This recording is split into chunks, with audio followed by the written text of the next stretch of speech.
Hello there, Dick Benedict here. We're playing Marlow Briggs and the Mask of Death on its hardest setting, which is entitled Hardcore Difficulty.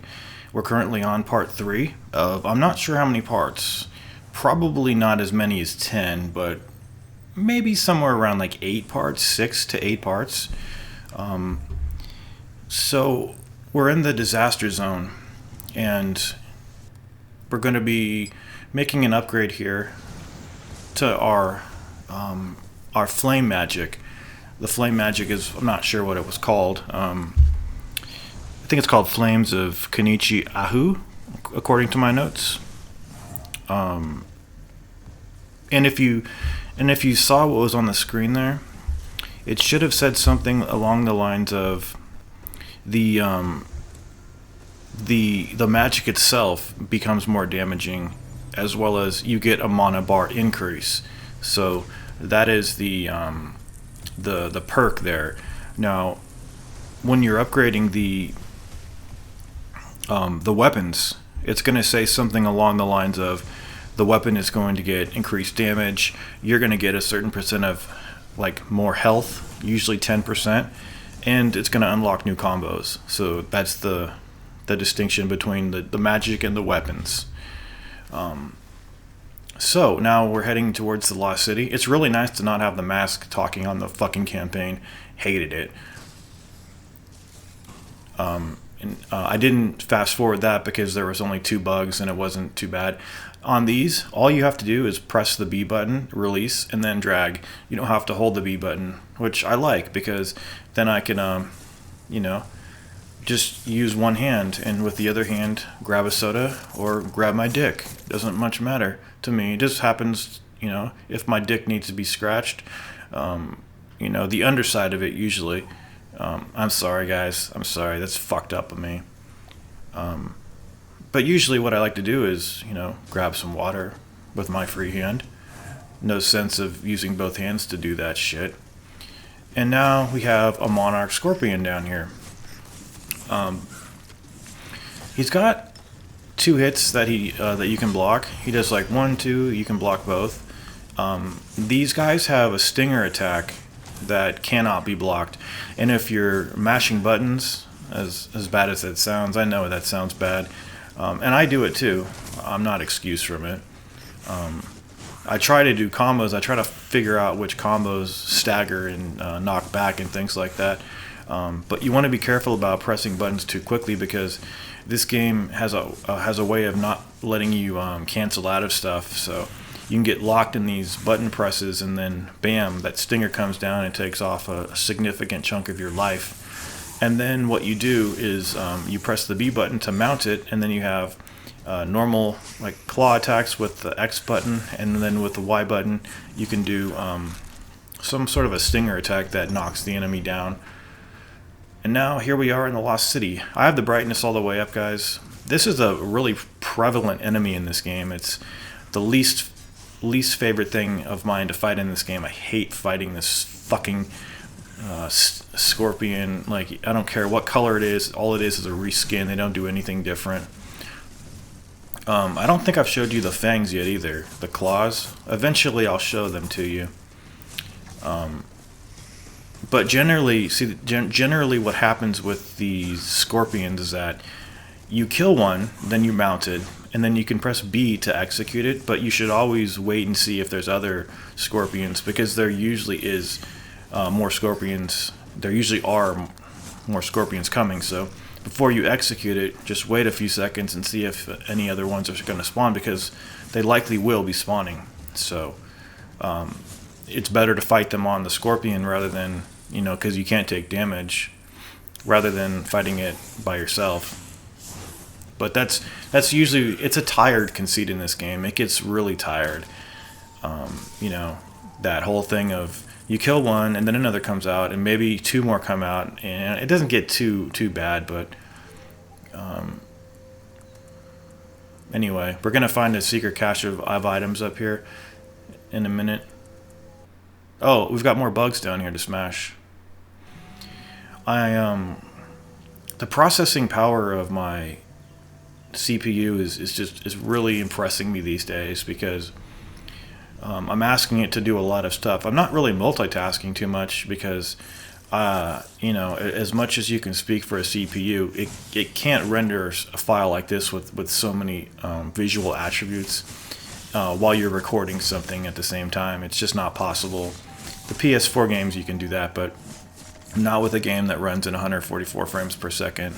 Even though I'm not running it at that, like that's the type of game that this is. It's a really visually impressive game with a lot of detail and richness to it, but I've never been happier with a processor in my life. I picked up the 6700K, and I haven't overclocked it. Oh, did I overclock it?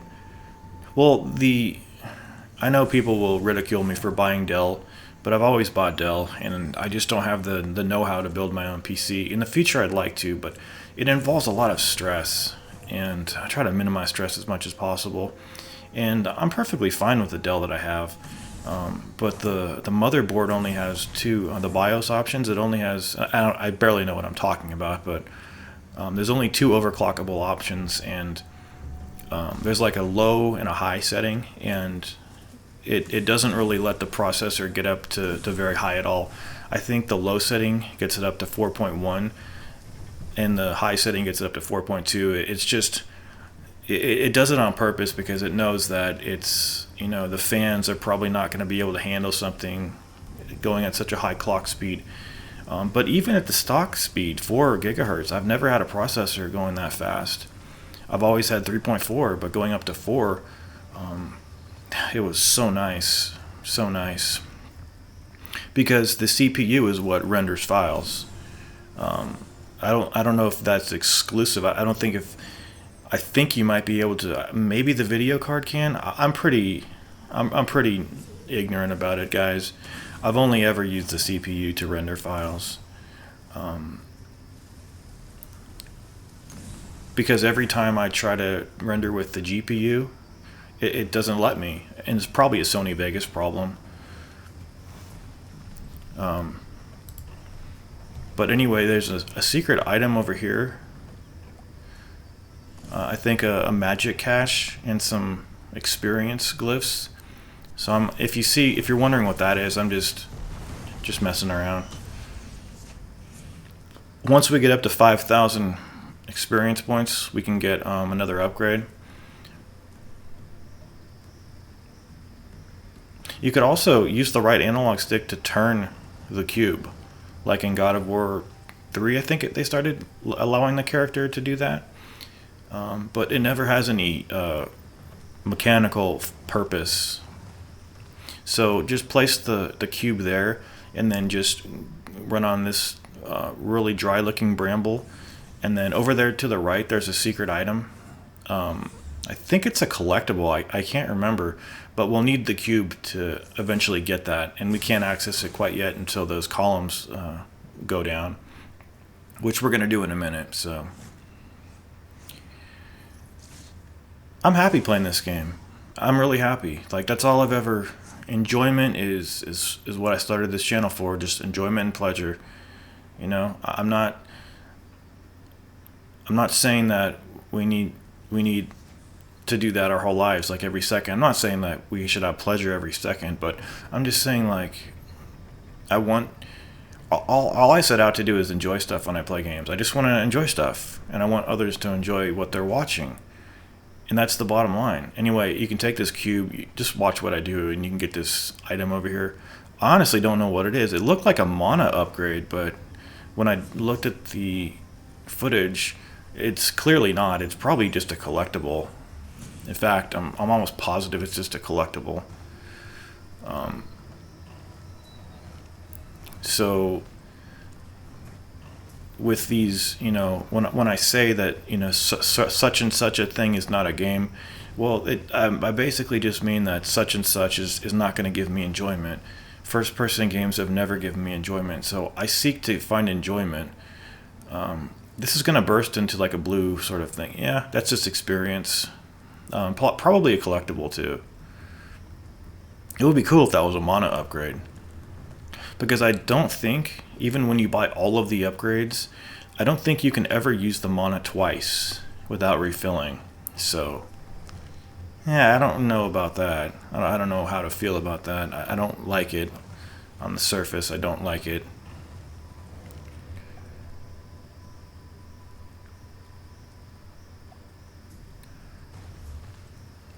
But anyway, I tried to play Bloodborne. I wanted to talk about that for a minute. I have a hard time of getting into games like that. It was the same with Dark Souls 1 and 3. And 2, actually. With all the Dark Souls, I just have a hard time getting into them. And with Bloodborne, it's all this different stuff that I have to learn over again.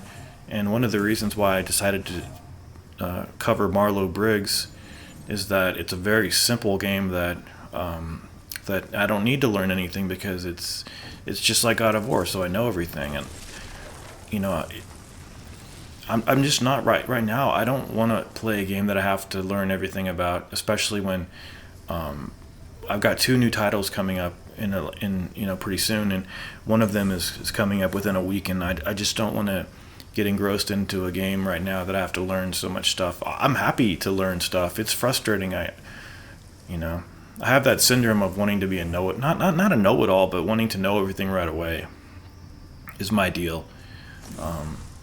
And I hate knowing that I'm so ignorant to everything. Like, at this point in time, and please don't tell me how to do this, but I don't know how to even upgrade. I don't know how to upgrade my stats, and I don't know how to upgrade my weapons in Bloodborne. And I don't know the maps.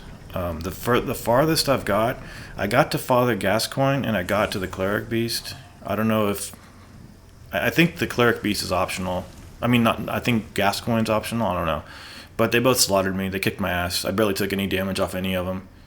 And I don't know the tricks of the trade. I'm trying to learn stuff.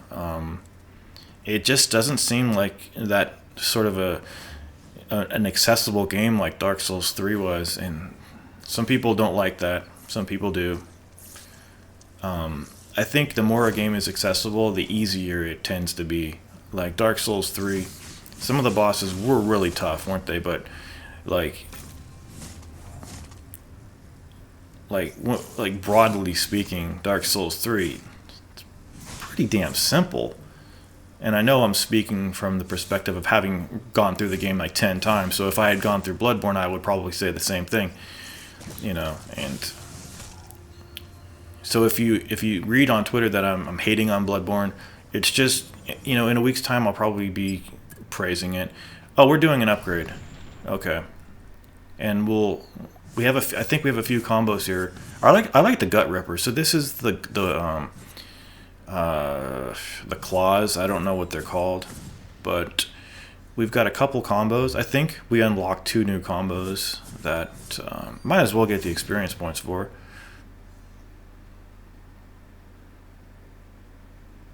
I think if Bayonetta had done this, I would have been more inclined to practice the combos. But then again, I never really liked Bayonetta. In fact, I think I hated it, didn't I? Like towards the end, I hated it.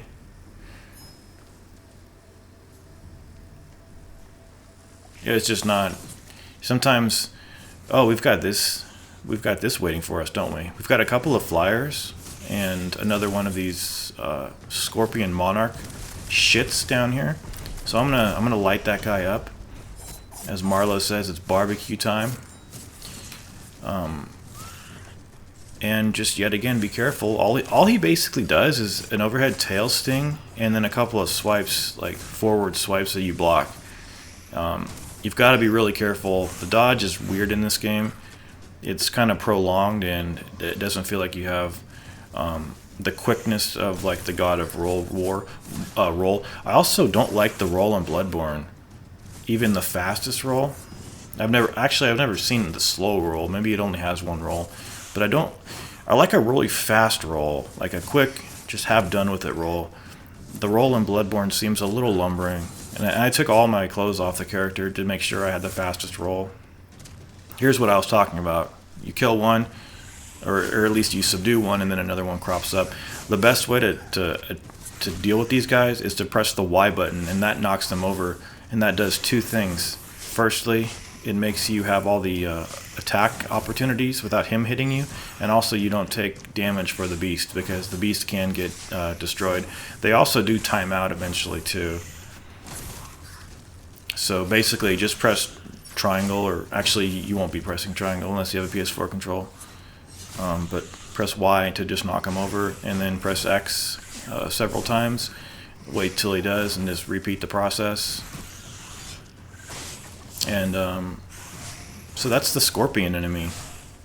Do you like it? I don't like it that much, but I'm glad if you do. I don't find it fun. I find the overall experience fun, but like minute to minute, I don't really find the game that fun.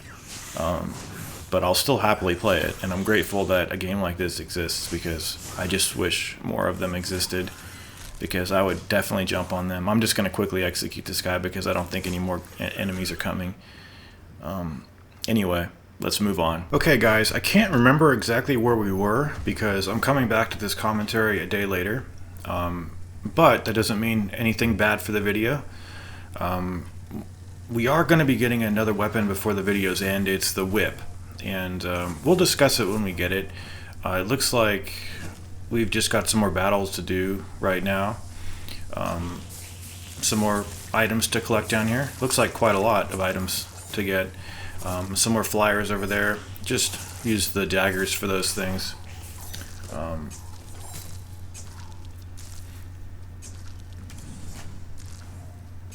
Yeah, you'll have to come down here and turn the crank, because otherwise the cages up there will fall down and block your way. Just make sure you always, they give you more than enough. So what is this difficulty, Bic? Why is it called hardcore? Well, it's basically called hardcore because you take more damage. The enemies might take a little bit more damage, but from what I've seen, it's basically nothing changes except you get damaged a little bit more. It's not even that you get damaged a lot more. So, and I don't know if there's any hardcore walkthroughs of this game on YouTube. I saw one video playlist by what's the guy's name? I don't know. One of Total Biscuit's buddies. Somebody with goddamn near 1 million subscribers. And it just always, I don't know. I remember getting 5,000 subscribers this summer. This guy gets instantly killed somehow. I don't know what that is. It would be cool if somehow if he was using his flamethrower, if you then did some sort of a charge, like the charge X or charge Y, to instantly kill him. But I don't think that's what's going on there, because I experimented with that a lot when I initially saw what just happened there, to try to see what it was. But maybe, I don't know, maybe he's just weak or something, that guy. But yeah, I'm still gonna be grateful for what I have, because I always remember how grateful Hatto was for having just 300 subscribers. So I'm really lucky to have what I have, considering my antics over the few years that I've been. And my antics have I think my antics have always been there. It's just when I started to doubt myself, I guess, a little bit more, and maybe, I think those are exploding caterpillars right there, guys. Just watch out for those. Hatto was always grateful for his subscribers, and I tried I tried over the year I knew him, or over the 2 years that I knew him. Like, I was always recommending, I was always trying to shoot people over to his channel, but it never works that way. You can beg people to come, you can give them rewards and prizes, and they just won't come. But down here it looks like we've got a couple caterpillars.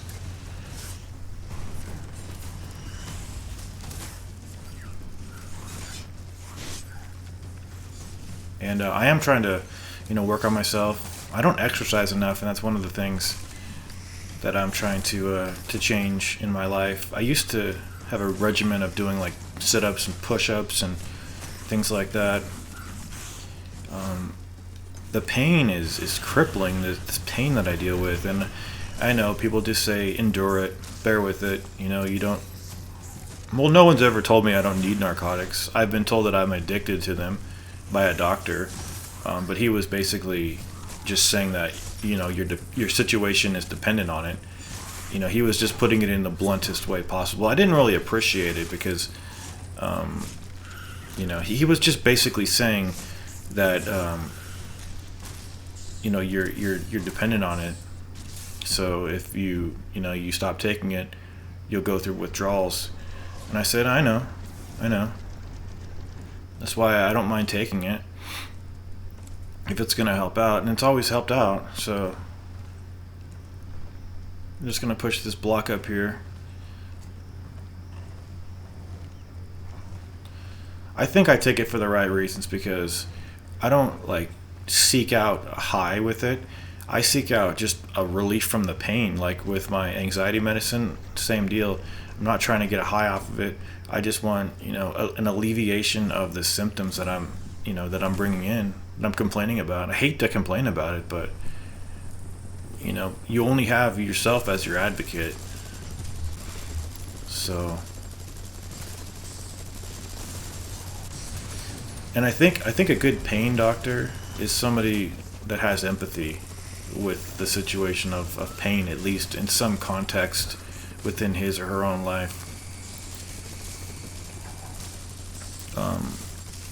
I'm not going to fast forward the scorpions over here because they were kind of part of the fight. There's a bunch of these, so the choppers will take care of some of these scorpions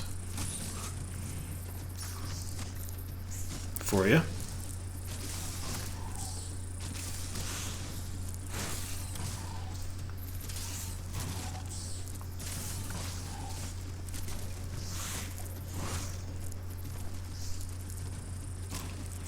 So I stopped taking the OxyContin because I didn't feel it was helping me out at all.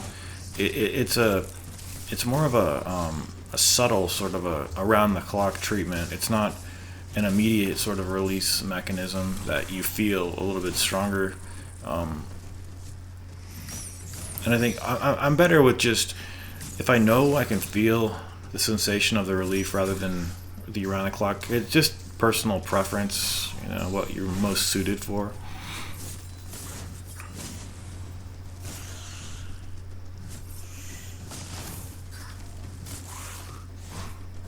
Because I think there's it's a subjective business,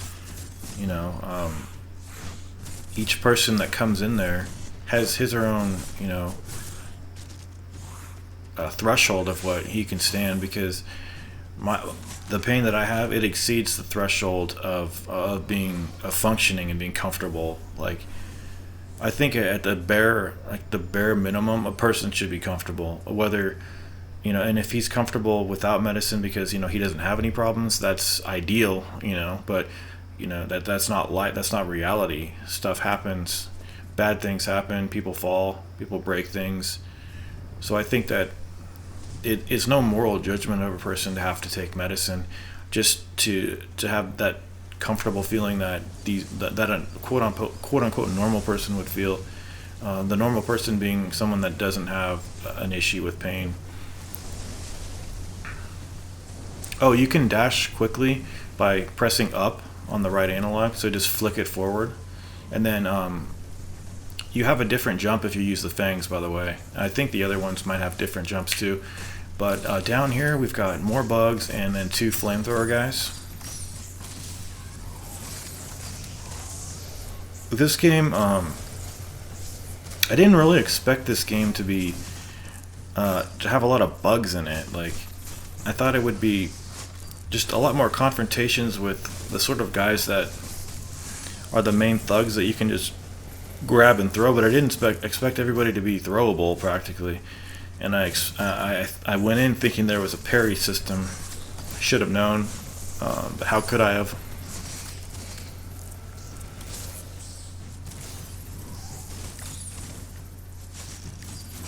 And when we get the whip in the next video, I'm only going to use it just to show you it for a few seconds, and then I'm going to switch back to this because this is at level 3 and the whip is only at level 1, and the whip is the weakest weapon that you have. it's for area damage, and it's even at level 3, it's just incredibly weak. Like you can be, oh, have I showed you that yet? The mind manipulation that you can do. You just grab people and tap square or B, and then people will fight amongst themselves here. Pretty cool.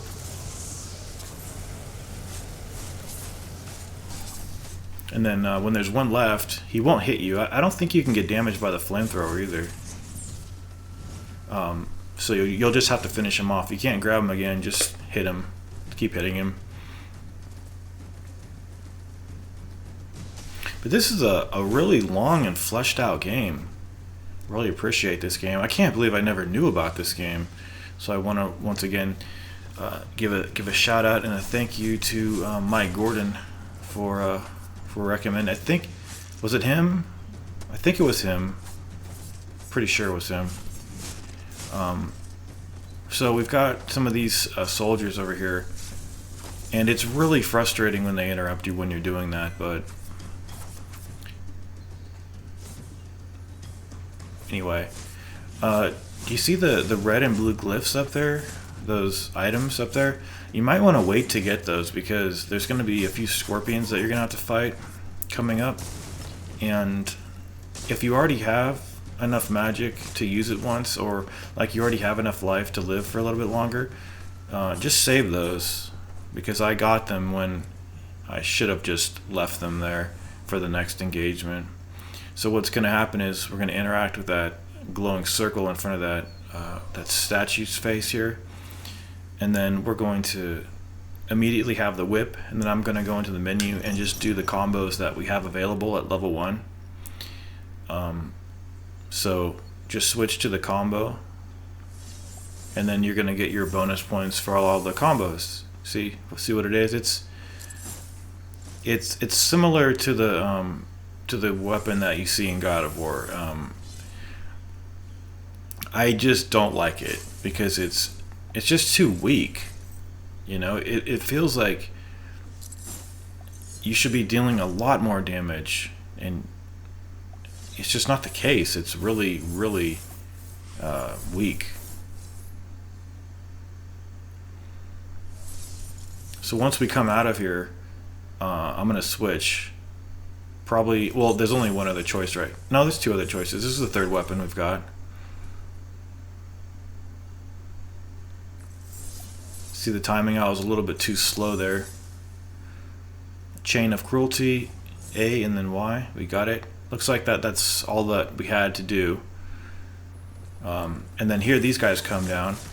I'm not sure if I'm gonna brainwash these guys with that move, and I wouldn't recommend it, because the soldiers here hardly ever attack you. They attack the scorpions, so there's no real need to do the mind manipulation on the soldiers, because they're gonna be attacking the scorpions anyway. See, there's a couple of choppers dropping people off over here.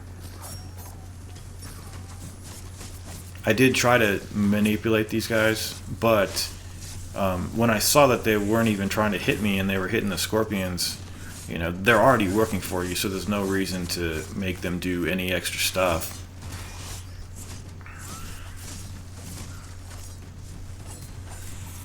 So we've got a couple of these guys.